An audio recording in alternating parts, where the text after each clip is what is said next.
Visit OnFireTV.com for live top stories, breaking news, and original shows. Welcome back. You made Darren McKay in here. And as always, whenever I get a chance to talk about music and especially Baltimore club music, it is a good day for me. So without any further ado, I am joined by a very talented DJ, producer, and innovator, somebody who is doing their thing and has been doing their thing for quite some time. I am joined today by Mighty Mark. What's going on? How you doing? What up? Thanks for having me. Absolutely. What have you been up to? You been staying busy? Yeah, man. Just this past year, I've been trying to release a song every month, whether it's an original song or someone commissions me for a remix, an official remix. But trying to release an original song via streaming services at least once a month this entire year, and it's been going pretty good. I can't complain. Yeah, so that is that's a pretty that's a pretty hard schedule to keep. I'm telling you that's a hard schedule to keep. In addition to what you already do, just other stuff that you got going on. Yeah. So let's talk. Let's go back to the beginning. Let's talk about your early memories of music. What are your first memories of music? Yeah, so I graduated from the Baltimore Polytechnic Institute here in Baltimore, and in high school, I was the president of the rap club, which eventually joined forces with the spoken word club, a club called the Floetic Lyricists. And there I was rapping. I thought it was okay, but then one of my friends had a copy of Fruity Loops FL Studio. I'm like, oh shoot, I can make my own beats.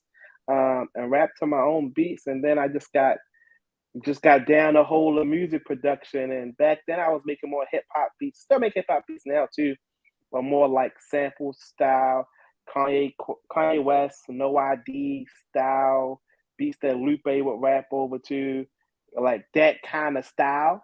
But really started off rapping in high school, and then we'll take a little bit further. I volunteered at a recreation center while I was out Cherry Hill, and club music was popping. People would play club music like on their boom boxes out on porches and stuff like that. But you know what? I think I can make some club music too. Started making some club tracks. Got into the hand of K Swift, KW Griff. They started playing on the radio, and the rest was kind of history from there. Yeah. I really like how you started as a hip hop producer, and you saw that club music was such a force in the city, and you were open to trying it. There's, as you well know, there's so many hip hop producers that don't have that level of being open-minded to say, let me try a different style of music. They're kind of focused on, I'm gonna do this, and that's not, that's commercial, or that's, whatever. Myself as well, started hip hop. And I saw that it was going to be easier for me in my mind to get on if I'm doing this type of music, club music. Oh yeah. So very similar in that regard. So you talked about K Swift and KW Griff. Let's talk a little bit about both folks. First, give me your thoughts on K Swift. Yeah, K Swift. I think like during my time, I started really making club music 07, 08. She was playing DJ Say What, like real heavy, Black Star real heavy, my friend K Spin real heavy, and Swift really had the pulse of the youth when it came to the high school parties, and really just promoting the genre. And when I came in, she was actually on the verge of she was getting rappers to rap over, the club tracks. Not that it has never been done before, but Swift was definitely like, I would even say like a DJ Khaled of club music, just finding what's hot and fresh. I had a club track that was kind of going local making this local rounds called Pump This Party. She hit me up on MySpace. I really like this Pump This Party. Had a song called Be More's The Livest Town. And she was really open because I've never met Swift in person because I really started getting my local name like 2008, graduated high school 07, 08. And she passed in 2009. She actually passed away on my birthday Oh wow. as well too. Yeah. So Wow. like, and she had a party at the Paradise. No, she didn't have a party at the house, but I know some people that went to her pool party, but then another local DJ had a high school party at the Paradox. Big Nasty and Yeah. 695 used to go by J Rock and Asia Door. They was DJing at the Paradox that same night she passed. So I had went there. But yeah, she was definitely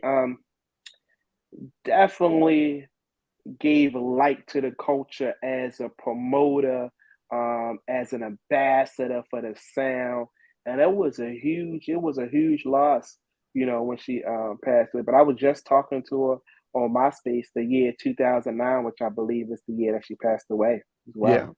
Yeah. Yeah. Mm-hmm. And I remember that day so clearly. It was, I mean, that Mm-hmm. weekend was just like a really big party weekend. Mm-hmm. And I think that was Mm-hmm. like an Artscape weekend. And it was, Yeah. yeah, it was so much going on. Mm-hmm. So you were at the docks that night. So how Yeah. did you find out about her passing? Yeah, so I'm also cool with K Spin and Mike Mumbles. K Spin is from Cherry Hill.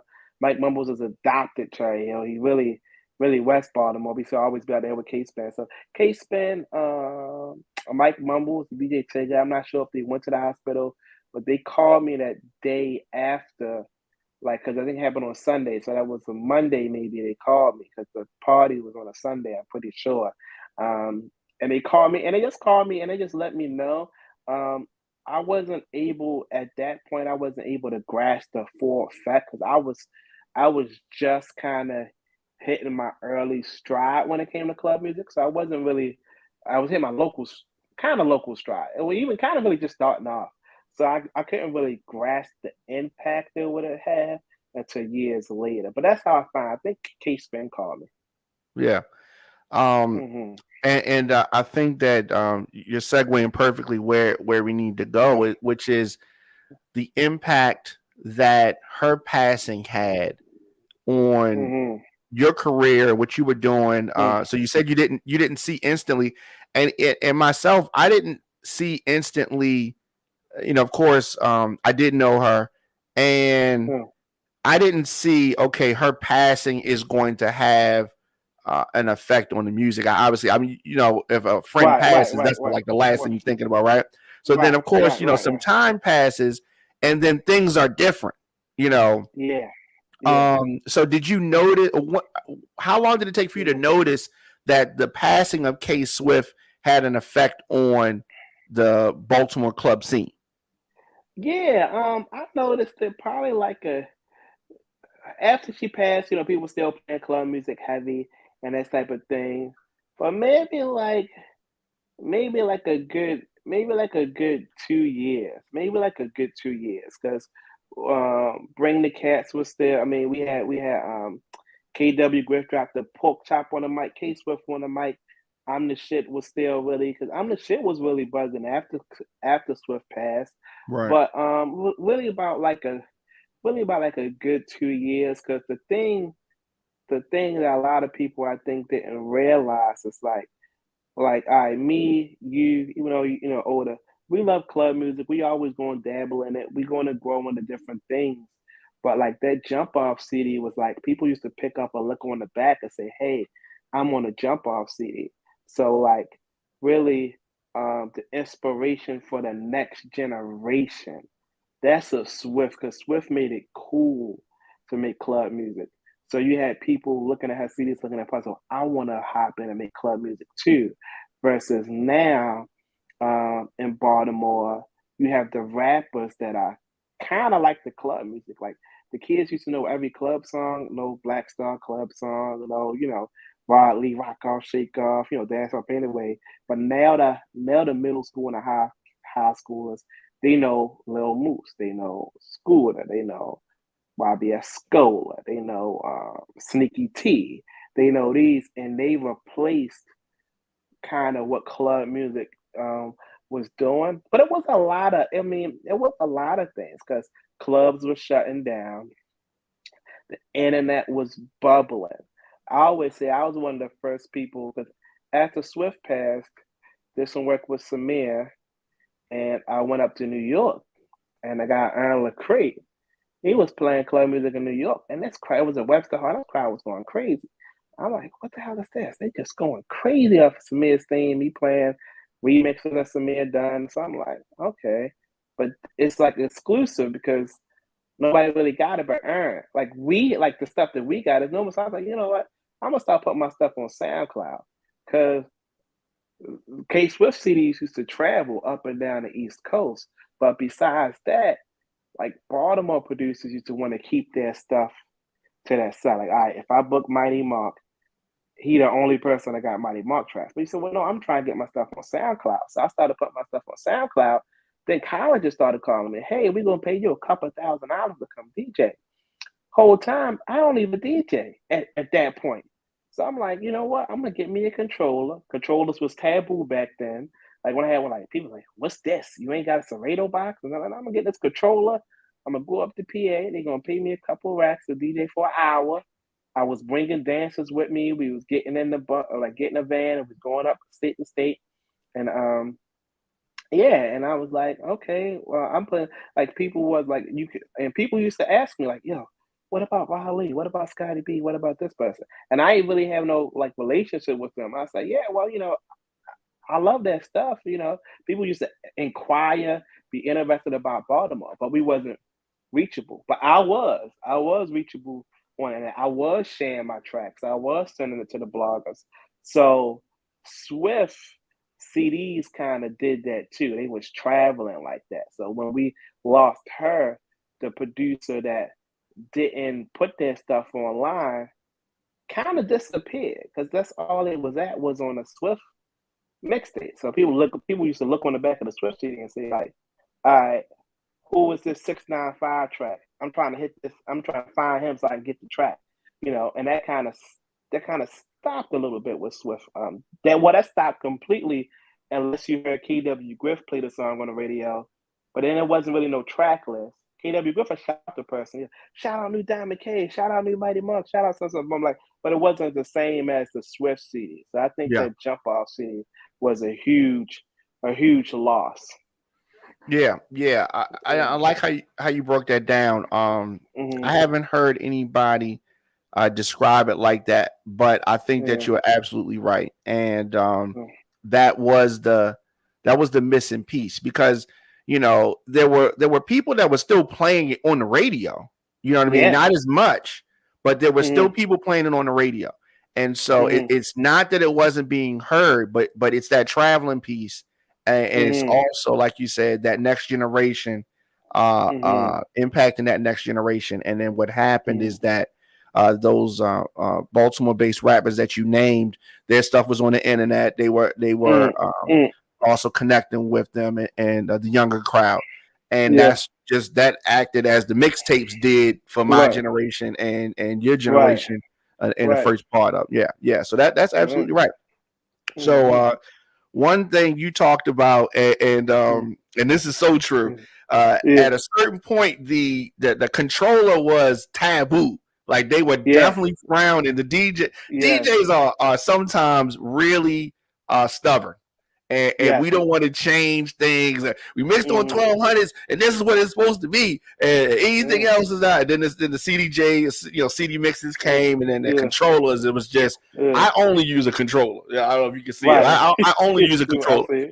But how is it that you've been able to stay focused, and even if you go against the grain, not be influenced by what people may say, and just do your thing? How have you been able to do that? Yeah, it ain't really been tough. I think like a lot of people do it like for the admiration or for the attention, but I really love music. I'll probably be making club music, but I'm 60, 65, 70.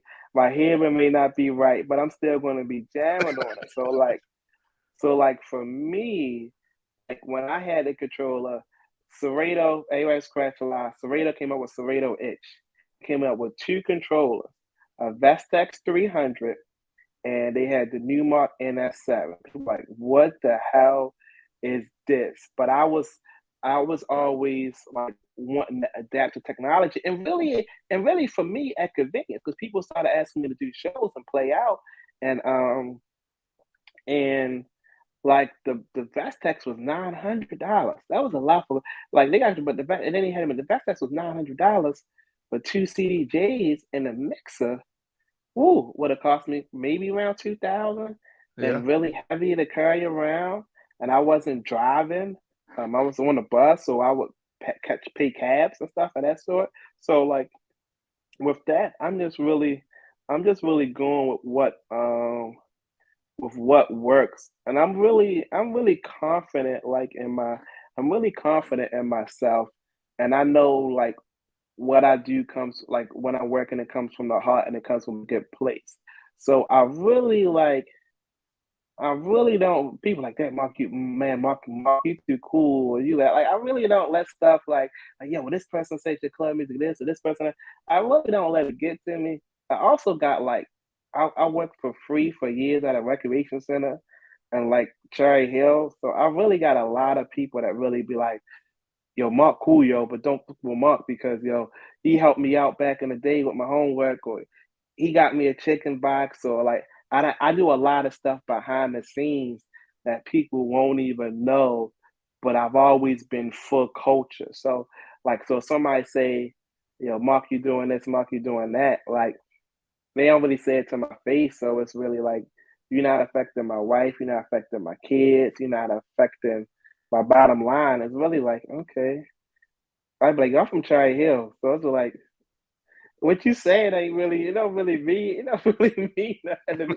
I ain't all those stuff, but like, okay, you say like people that came with people that say my sister, yeah, Mark, you make club music for white people. I'm like, okay, no, yeah, I mean I make club music for everybody, and I can go and make gangster stuff and hard stuff too. I just make what I just make what I'm feeling, and if I'm putting it out there and the white people like it, I make like some of like white people like dance my pain away. Right. White Absolutely. people like put my hands like up. They like the most gangster stuff. They like all them Lil Jon tracks that KW Griff used to do, or the Dave Chappelle tracks that Mike Mumbles and them used to do. So yeah, man, I don't know. I guess I got thick skin, so I don't really let nothing bother me like that for real. Yeah, that's good. Hmm. And I was telling somebody this recently Yeah. that Mm. if you have a presence on the internet, you got to have thick Yeah. skin because the Oh yeah, comment sections people gonna yeah, talk crazy and right, some of right. the craziest insults I've ever seen have been in the comment sections YouTube on the comments, internet. You know what I'm saying? right, Not something that right, somebody said to their face. It's just stuff I right. read in the comment We want the sections internet. be crazy. You're right. And You and right so about that. yeah, you definitely got to have thick skin. And so you're doing your tracks, Mm-hmm. and Swift has passed. Yeah. What was the next breakthrough breakout thing that happened for you musically after Swift Yeah. passed? Yeah. So after Swift actually passed, people booking me to do some college tours, people booking me to actually go out state. So those was big. Covering the city paper was the first club music producer to cover the paper in a long time. So I had a That was chain big. that somebody made for me that said I am Be More Club. And they was like, well, I wasn't saying I'm the only person that's Be More Club. Like everybody can have a chain that say I am Be More Club. I just want to Be More Club kind of like on the center of that city paper. So that was in 2010. So you go all around town, every city paper box, you see me with a chain on. I am Be More. Or was it 2011? 2010 or 2000? Maybe it was 2000. It was 2011. I am Be More Club. So you see that. That was a big moment because it was like Baltimore club everywhere, face presence in the city. People was even saying Baltimore club music was dead, and I wasn't trying to claim that. I was just like, hey, Baltimore club is here. It was a lot of good club music. It was some stuff that you and Thunderbird did was hot. Like Juwan came a little bit later. DJ Juwan, he had some hot stuff. Benny Sticks and Boomman and them had some, had some stuff going. So it just really sound like, it's still some club music. And like you said, they was playing the club music on the radio, but I appreciate people playing club music on the radio. Let me see. Well, 92 don't support club. Club music is club music. It's for the clubs. Even like TikTok is cool. I'm not knocking TikTok. I don't sound like an old guy, but nothing like hearing a club track, the imperfections, the bass, the claps, the high pitches of the of the think breaks in a club system. There's certain tracks that you'll play on my phone that you'll play on a phone that I think simple. Let's even say "Dance My Pain Away." It might sound simple if you now you listen to if you listen to it on your phone, but when you hear those raspy vocals and that warm 808 in a club, it's nothing actually like it. So that's one thing. Not to get off a tangent, but club music is really good. So that was a big thing. Working with TT was a big thing. We have a real good pairing, and really bringing able to bring people up with me. Because when I started doing the shows out of state, so club music paper, city paper, started doing the shows out of state. So um, TT management with TT like club music. Me and TT did a song on a project with Samir, and it was like, yeah, well, she want to get some more club music. Club music. Me and her linked up. I was doing the shows, the Mad Decent Phillies, all the shows, and I was bringing TT along with me. Then I was bringing TSU along with me, bringing my friend Mike along with me. So being able to bring people along with me has always been great. Has always been great too, and getting paid for some shows, and I never consider myself for like a quote unquote DJ. And they like, yeah, we're gonna pay you like a rack or two to come up here. Shoot, I would have came up anyway. Yeah. I would have came up anyway. But shoot, gas ain't free. The bills Right. gotta get paid. So Right. so yeah. So the city paper, and then that, and then me and TT had some songs featured on the first season of Insecure. So that was a big That was one. big. Definitely. That was a big one, especially her featuring a club track that I produced for TT. Like, oh yeah, let's Baltimore Club on HBO, and Issa Rae support, black women and that whole movement and female rap, and it was just a marriage with heaven. And we done had a song feature just about on every season of Insecure, and now the show is over. Now she got new shows coming out. So yeah, so that was a big thing. It's been been a lot of highs and ups and downs. Absolutely. Yeah. And I Hmm. think ups and downs are good, because Yes. people need to see that, everything doesn't always work, everything don't always go your Hmm. way, is wins and Hmm. is losses, you know what I mean? And Right. and that's good. So what is on the agenda for now? What are you working on Yeah. now? Yeah. Well, as of right now, I've been finding new talent, new local artists to work with vocally as well. Because I mean, I could do some vocals on the track, but it ain't nothing like having a skilled writer or singer, and that's what they do. So I've been Mhm. doing that, releasing the track every month, just getting my chops up. Because for a while, I fell back and I was producing for TT, producing for other artists, and the artists putting those songs out as their singles. But this year, I've really been um, focused on building Mighty Mark as a producer DJ back up as well. Also, like Chloe sampled a song that I produced for TT and Unique, their song Off the Chain. They sampled that on Chloe Records. I got a writing credit on that, and that's platinum. So I'm waiting for my plaque to come in the mail. So that's Yeah, that's crazy. yeah. So that was crazy. Yeah, really just releasing me. It's a new crop of producers up that ask me for guidance and stuff like that. So I give them little tips. The game has changed though. Like now with Spotify, before it was just like getting people to buy your track, but now it's streaming. So just always trying to stay up on the game. That's all. Yeah, yeah. Hmm. So Hmm. Drake sampled one of my songs on his new album, Yeah. and so uh I got to write his credit on that as Yeah, well. But yeah, the thing is that so when you got the call, what was that yeah, like, or how did it come that they cleared the sample? yeah, yeah. So it's crazy. So Sony sent the email like, hey, sample request, and they sent it to me. Then they sent it to TTN. It's all separate emails, and they give you like a link to the song, but the link has watermarks all over it. And Okay. then the link only lasts for a certain amount of time. Because the reason they do that, because we're in a negotiate process, so you can kind of hear how much of the song that they use. So the industry kind of got like, they got so-called things like, okay, if they use your song in a hook, you should ask for this percent. If they use it for like, it's like an intro or like a little, you should ask for this amount of percent. So we got like, oh shoot. But the funny thing is that Chloe, up and coming black actress, songwriter. Her and her sister used to make beats on YouTube with the Ableton push and all. I'm all into watching that YouTube thing. I want to get in that space, but she's on a show. She's on the TV show Grownish, a song that a club song that TT produced that I helped co-produce, is on the season of Grownish. So then when they came out with her debut single, sampling club music, we have a song where she's dancing on club music on the first singing a single grown-ups. So a lot of this stuff it'd be like coming around. It'd be like small ties and stuff.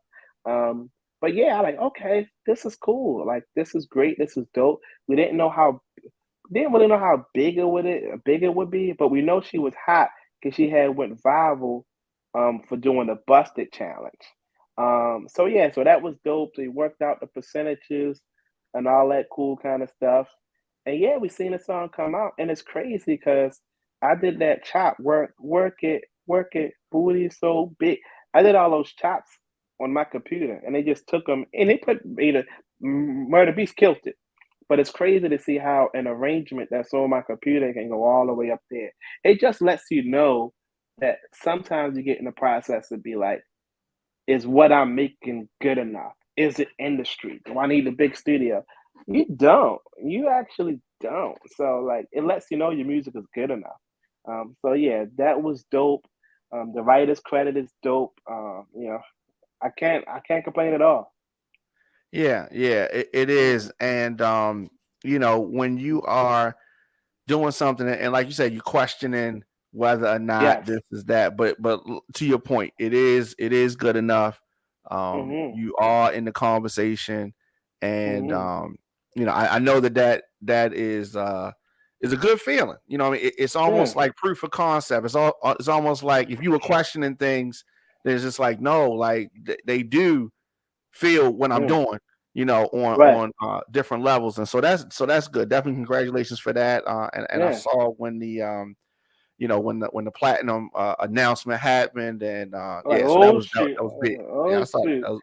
That was big. That was big. And then on the Um, Drake album, do he sample like his singing? Because even before I heard yes, the album, yep, yes, oh yes, yeah, that's a club, like that's a club song. yeah, Unless the industry is industry always has been listening to Baltimore, and even if yes, they're not doing a straight Baltimore beat, like industry is always looking for. And then but sometimes it's not even the artist. Sometimes it's the producers that's listening. Say, hey, we should do something like club. We should. They always listening. And when you have your stuff registered, or when you have a presence that even people can reach out to, you're like, oh yeah, Diamond K, let me reach out to him.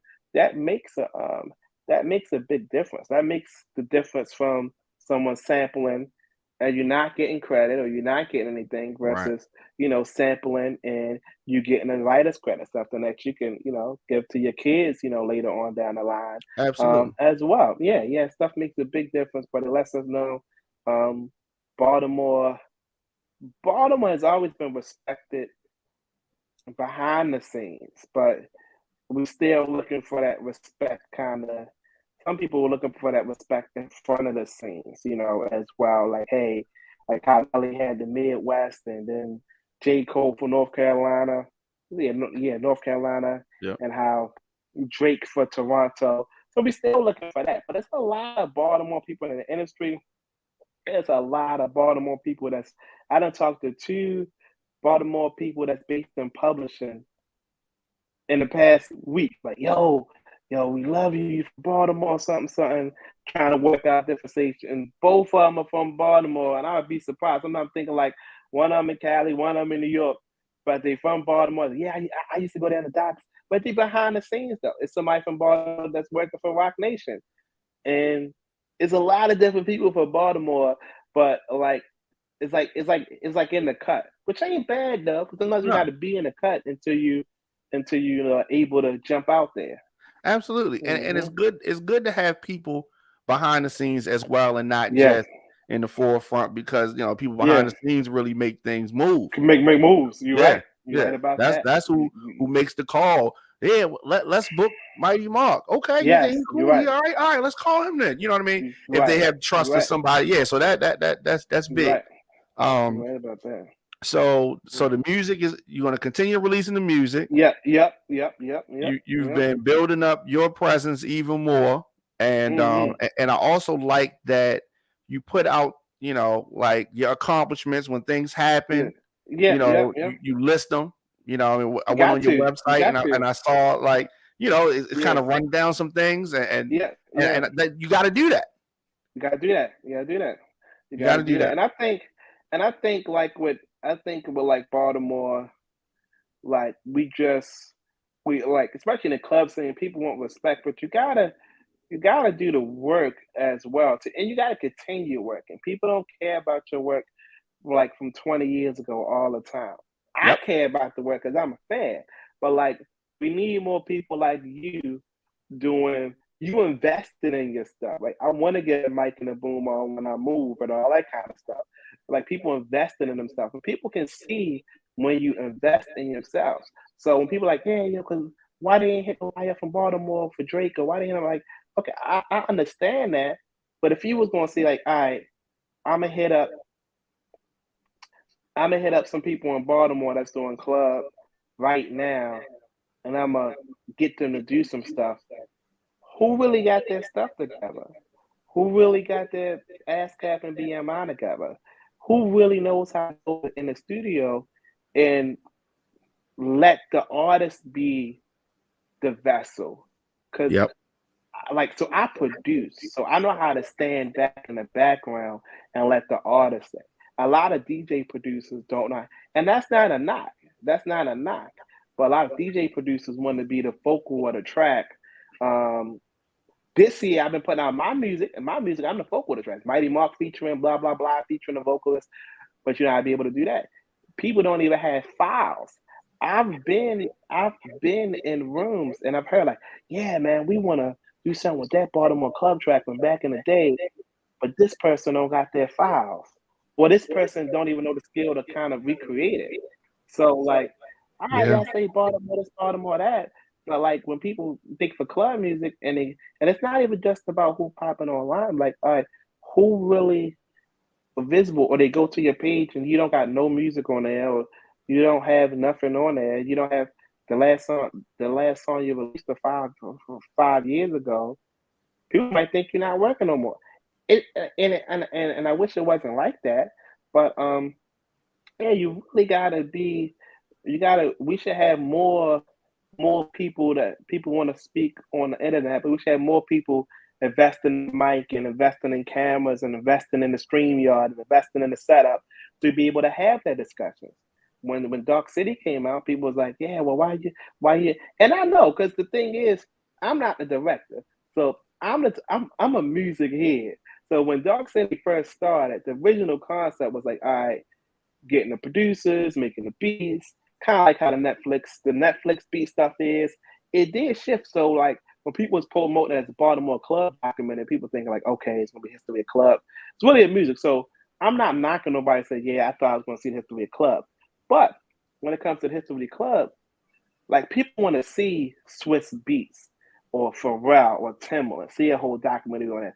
Baltimore Club doesn't have the cachet for Netflix to pay for a documentary to say, hey, this was Mark in 2007. He made a beat and then he went there. We're not there yet. So we got to get our foot in the door. But at the same time, We never knew Dark City was going to be on Netflix. We never knew that. Right. We can shoot our own stories. Like TT got up the camera and shot her story, but you can shoot your story. I can shoot my own video. But one day, if I get some budget or I get in a space, I want to do like maybe some short form content on YouTube. But even if you're going to go to search for Baltimore information, unless you really talk to somebody or we do an interview, we should have tons of YouTube videos that we can shoot Yep. ourselves. We got like people it was this person, yeah, it was this person. Yeah, we should be like a lot of people say, yeah, I'm gonna shoot my own documentary. I don't see no documentary now. I ain't gonna say you're gonna have it in a year, but give me 5 years from now. I'm not gonna shoot like I ain't gonna see one documentary. You know. Pick up a Yeah, I camera. mean, you've Pick up a made so camera. many. You made a lot of good points. You made a lot of good points, and to the point that you were making about not knowing where Dark City was going to end up, right? Yeah. A lot of the music, Baltimore club music from the 90s, early 2000s was kind of like the same thing. They were making it for a certain purpose, and then they didn't know that it was going to be accepted years from now. They didn't know, especially some of the stuff that was done in the analog technology. They didn't know that they was going to need to keep all this stuff, and they was going to they didn't know none of that. Yeah, but it's they know now, and like you said, you need to recreate, or if you don't have the stems and you can't, you need to do it over again or re-release it or whatever. But definitely, I talk to people all the time about having their business together and having things done in the correct way. If you want to be respected like the rest of the industry, you got to play by those industry rules. You got to register your stuff. You got to take certain steps. You know what I mean? Right. And Drake's attorney DM'd me. They emailed me. I was ignoring them, right? Because I get so many emails, and it just didn't register that what it was what it was. I saw it was something from Republic Records, and I was like, I'm gonna get to it, kind of. Right. What happened is that they end up calling my cell phone. But all my contacts are all online. If you want to reach me, it's real easy to reach me. And they called my cell phone, and that's how the whole thing started to really take shape. Dope. But a lot of people don't have just something simple like the contact, information and be able to reach somebody. Even at that point. Even at that point. Yeah. Even if you don't got the files, I need to because a lot of stuff analog, they did the ASR 10s, and different, and that type of stuff. That is a good note. And a lot of this stuff, like even though I started in a digital age, like once I went up New York, I was like, and I seen Earl Crate perform at the Webster Hall and with Samir and me and Mike Mumbles and them. I was like, Dad, well, let me get an extra hard drive and put my stuff up, and let me leave a hard drive at my aunt's house. Like I still got all my files from 2006. But even so, oh wow, like a lot of these times when these industry people reach out, sometimes they just want you to produce in that style. They want you to like, hey, we want that Raw Lee style, or we want some of those Diamond K vocals, or we want something like that. So yeah, definitely. But I never even think about like those old floppy disks and stuff like that. Those probably, you definitely. But you convert stuff, and but you need to have it in the current form. Whatever the current form is, you need to be able to do it. And like you said, and everything is different. You're right. Like sometimes they may want you to do something in the vein of this. Sometimes they may want that specifically. Sometimes it's a lot of different ways where it can be. But as far as the internet, you heavy on the internet, you heavy on the streaming. Try. and I know you got big things in the works. Definitely. So how can folks stay in touch with you to follow your movement? They can follow me at I am Mighty Mark on Twitter, on Instagram, www.mightymarkadventures.com. All my contact info is there. I'm on Facebook, Mighty Mark, or you can even do do by my full name, Marquise, but it's pronounced Marcus, Marquis, Gasque. You can hit me up there. I'm always down to respond and kick some knowledge out, answer some questions. If you base actually in Maryland, I'm the vice president for the Maryland Volunteer Lawyers for the Arts. So if you need an attorney, or if you got stuck, got this super question, we provide free lawyer services for Maryland offices with a small donation, for Maryland artists at a small donation. So that's MDVLA, Maryland Volunteer Lawyers for the Arts.org. And yeah, you're checking me out on Spotify. But Mighty Mark, I'm trying to keep my numbers up. Yeah. That's what it's all about. I really appreciate you taking a few moments to chop it up with me, and just talk music. What do you listen to though? Like, as far as would you listen to in your car or around the house or whatever? I listen to a lot of hip hop.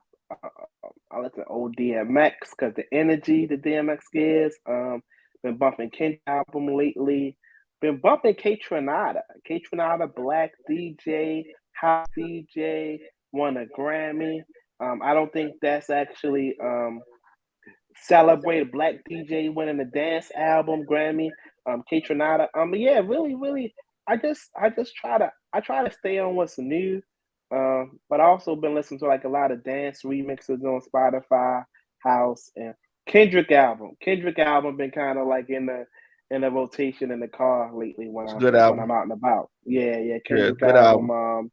Joey Badass album. Yeah. Also, like, I follow Rap Radar, Rap Caviar on Spotify.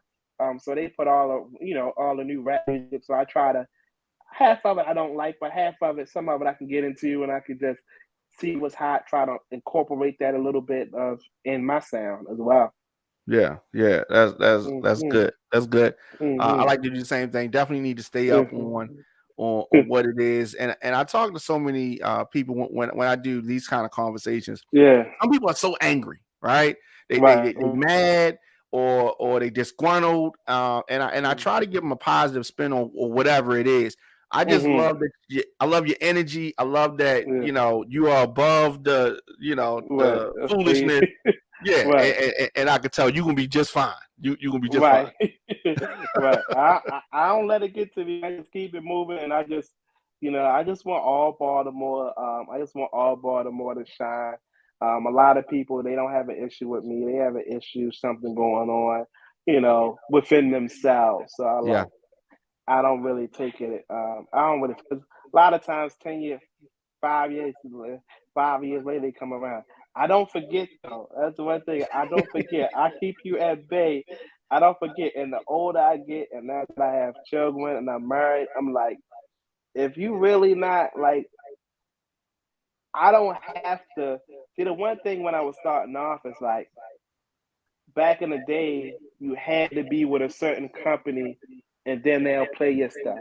That's if true. you ain't with the same company, they're kind of outcasted. That's true. But my success wasn't 100% based on the Baltimore machine. All right, this company sing your track to all the DJs. They play it on radio, then they play it down the dials. KW Good play whatever hot. He play whatever he like. That's what he do, or whatever he feel. Everybody else, all right, you got your tracks from this label, and then this person. Like, no, I make my music for people. I don't make my music for to impress other DJs. If DJs like it, if they like it, I love my DJs playing the stuff, but I don't make it to say, hey, I'm gonna take it to Diamond K, and Diamond K said my clap hot. I'm really making it for other people, and if Diamond K like it, hey, I'm gonna take my track to such and such and such. Well, I'm gonna make I really don't do that. So it's like I kind of was able to not have to suck up to nobody, just put my music out and do my thing, get my own graphics, invest in my own videos, stuff like that. And something like that with that, well, you don't even need us, man. So I love everybody, even if it's like it's certain tracks that like even if the person don't like me, I love that track, man. That track just like you made that. I just said, I imagine being on the wall at the house party. The girl up behind me, got my hands behind. I just love that track. So like some of these people, I can never I don't really have no hate. Everything I do out of love, and like I love the memories of the music, in the club and hearing Dance My Pain Away, hearing Say What horn tracks, hearing like K-Spin Fight 'em, hearing hearing what's that Techniques Feel My Beat, Feel and we can ride hearing all those tracks. So yeah, I don't really got nothing, man. I just want to see club music grow. And if anybody, ever need any advice from me or even have any advice from me, I'm always all in because I'm always learning. Yeah, that's good. Mm-hmm. That's the way it needs to be. And in Mm-hmm. order for the music to continue to grow, we Mm-hmm. have to. You talked about it earlier. Yeah. Not hold it so tight and Yeah. only let a select amount have it or hear it or listen to it Mm-hmm. or play it. We got to let it spread its wings and let it do Yeah. its thing. So you're Mm-hmm. definitely somebody that is on the forefront of helping that happen, and that's the only way that the music is going to continue to grow. Right. Is Right. if it leaves the the Yeah, the 95 nucleus. corridor, 695 Right. corridor. Gotta leave that. Right. You You're gotta right. leave You're that. right about that. So You're right about that. definitely. So Mm-hmm. much success to you. Continued success. Mm-hmm. Um, and as I Mm-hmm. said, thanks for chopping it up with me. Of course, anytime you need me anything, you just hit me up and No I'm problem. there. No problem. I appreciate you. Had a great time chopping it up with you. Absolutely. Thanks again. No problem. All right. All right, y'all. That was Mighty Mark, and definitely he's been doing this thing for a while, and doing it on a really high level. So I was glad to have DJ talk with him, and of course, every week is on different days because DJ schedules are different. You know what I mean?